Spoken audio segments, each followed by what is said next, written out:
Australia moved to further cement its increasingly close ties with South Korea, awarding artillery giant Hanwha a $5.7 billion Australian dollars, $3.38 billion US contract for infantry fighting vehicles meant to replace the country's ancient M113 fleet.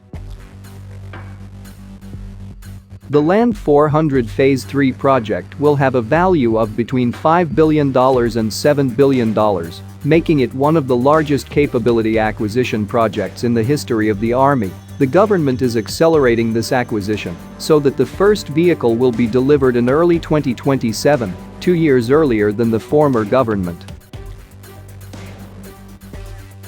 The contract award is a major win for Hanwha, but is also much smaller than originally envisioned. Anthony Albanese's Labour government greatly scaled back the planned purchase from 450 to 129 in its Defence Strategic Review, released in April. The estimate for the 450 vehicle contract was $27 billion, obviously a significantly larger figure.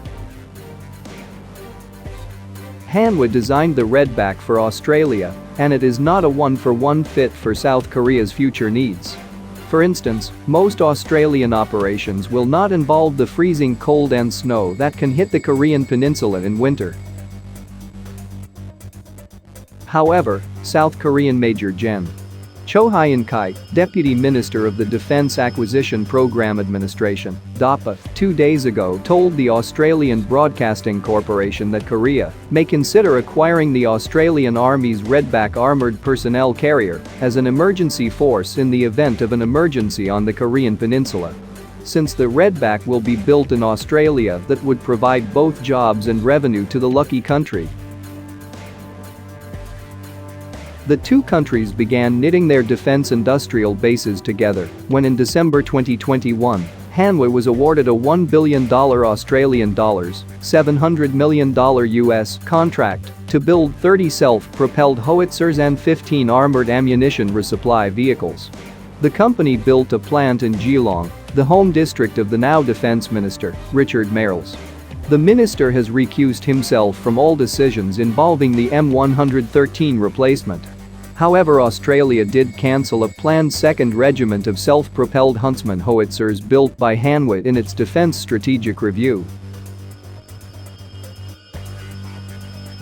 In the days leading up to the final infantry fighting vehicle decision, Germany pulled out all the stops to encourage Australia to buy from the NATO country. A few weeks before Talisman Sabre, Australia's top international exercise, Australia announced that 150 German troops would participate for the first time. Then last week, Germany's Army Chief of Staff flew to Australia and met with reporters in Canberra, where Lieutenant Gen. Alphonse Mace told them he is totally convinced, and I hope that our parliament will decide in the fourth quarter of 2023 that the contract for the Boxers can be signed. The German general also toured the plant in Queensland, where the Lynx IFV would be built.